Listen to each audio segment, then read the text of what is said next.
জানেন তো মানুষ কত বছর ভোট দিতে পারে নাই? 17 বছর মানুষ তার ভোট থেকে, আপনারা কি ভোট দিচ্ছেন? ভোট দিতে আপনার সামনে আরো ভোট দিতে চান না? এই ভোটে যদি কেউ বাধা দেয়, বাধা মানবে কেউ? আর কেউ বাধা মানবে না। মানুষ স্বতঃস্ফূর্ত ভাবে ভোট দিতে চায়।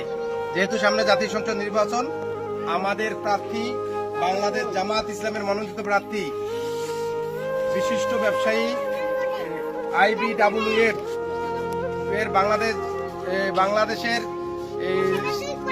ভাইস প্রেসিডেন্ট, যেটার বাংলা আছে শিল্প বাণিজ্য বিভাগ।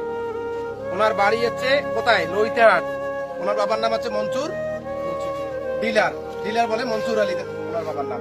উনি আমাদের পাটগ্রামের কৃতি সন্তান, পড়াশোনা করছে মির্জারকোট হাই স্কুল আর এই মির্জারকোট হাই স্কুল এবং পাটগ্রামের যে হাই স্কুল আছে সেই হাই স্কুলে পড়াশোনা করছে আর কি। ওই এলাকার সন্তান।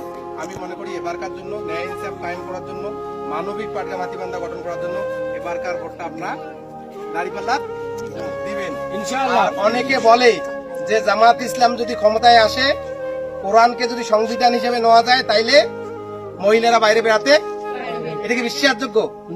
মহিলাদের সম্মান কে দিছে? আল্লাহ। মায়ের পায়ের নিচে সন্তানের বেহেশত। যেখানে আল্লাহ তাআলা মা বোনদের সম্মান দিছে, সেখানে এই আমরা কি? অতএব আল্লাহর রাসূলকে এক ব্যক্তি বললো, হুজুর আমি কার খেদমত আগে করব? বললো যে মা। দ্বিতীয়বার বললো মা। তৃতীয়বার বললো মা। চতুর্থবার বললো বাবা। তাইলে চতুর্থবার বললো তোমার বাবা। তার মানে মায়ের সম্মানটাই আগে।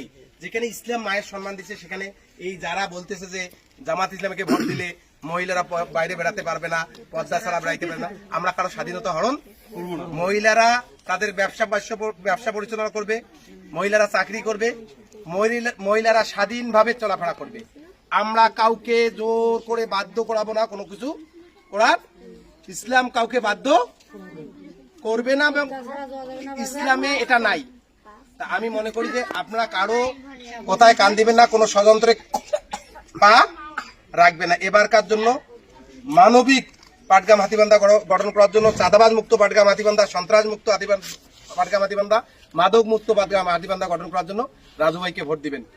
রাজু ভাইয়ের জন্য দোয়া করবেন, বাংলাদেশ জামাত ইসলামের জন্য দোয়া করবেন। আসসালামু আলাইকুম ওয়া রাহমাতুল্লাহ।